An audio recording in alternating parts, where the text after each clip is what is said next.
Perucho House by Pedro Calle plus El Sindicato Arquitectura in Perucho, Ecuador. The house is located in the parish of Perucho, in the Metropolitan District of Quito.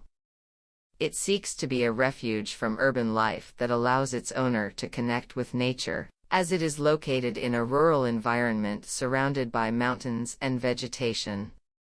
The design focused on enhancing the visual connection with nature and achieving a sense of tranquility and shelter inside the house.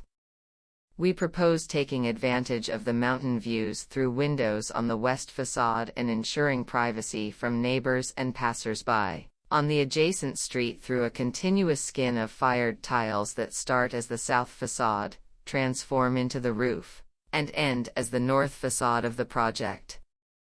The distribution of the ground floor is intended for public spaces with a kitchen, living room, dining room, bathroom, and a covered outdoor deck, while the upper floor is reserved for private spaces with a bedroom, workspace, guest space, and bathroom. A simple and prefabricated structure in a solid wood workshop, which allows for efficient assembly and minimizes impacts on the natural environment and the costs of mobilization and on-site manufacturing.